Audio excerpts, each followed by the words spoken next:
केमिति कालबैशाखी वर्षा आगकू कमिबो एवं ताती पुणी थरे बढ़िबो। कालबैशाखी वर्षार एबे निस्तार नाही बोली कहा जाउछि। आहुरी 48 घंटा किंतु कालबैशाखीर प्रभाव रहिबाकू जाउछि।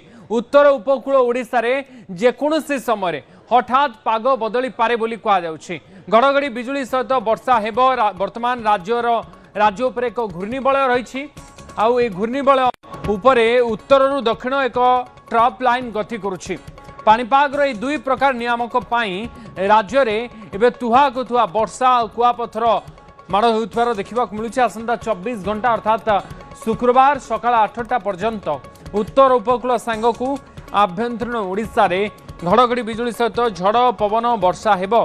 हेले 11 तारिख रु बदलिबो पाणीपाग, कमिबो वर्षा और सिजिबो ओडिशा। उत्तर उपकूल रे वर्षा कमिबा सहित गरम गुळुगुळी वृद्धि पाइबो।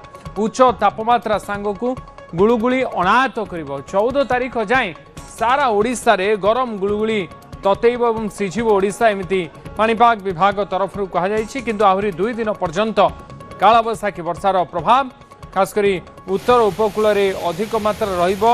ता सहित आभ्यंतरीण ओडिशार अनेक स्थान रे कालबैशाखीर प्रभाव देखिबाकू मिलिबो। उत्तर उपकूल सहित आभ्यंतरीण ओडिशार अनेक जगह बिजुली घड़घड़ी सहित झड़ पवन और वर्षा हेबो। कालबैशाखी जनित वर्षा देखा मिलिबो। लगातार भाव में कालबैशाखी वर्षा विभिन्न स्थान रे राज्यर विभिन्न स्थान रे हेउछि। झड़ पवन कुआपथर माड़े व्यापक क्षयक्षति होउछि। पाणीपाग विभाग कहिछि आहुरी 48 घंटा पर्यंत ये कालबैशाखी वर्षा हबो। कालबैशाखी वर्षा समय झड़ी पवन कुआपथर माड़ मध्य हबो। तेणु सतर्क रहिबा पई पाणीपाग विभाग सूचई देइछि। किछि जिला पई सतर्कता सूचना मध्य जारी करा जाइछि। येलो अलर्ट दिया जाइछि किछि जिला पई।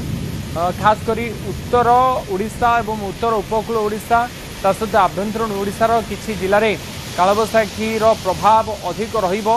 राज्य को कालबैशाखीर निस्तार नहीं बोली कहा जाउछि। आहुरी 48 घंटा पर्यंत राज्यर विभिन्न स्थान में किछि एइभली पाग रहिबो। समय समय पवन बहिबो, कुआपथर माड़ हबो, झड़ पवन वर्षा मध्य हेबो बोली कहा जाइछि।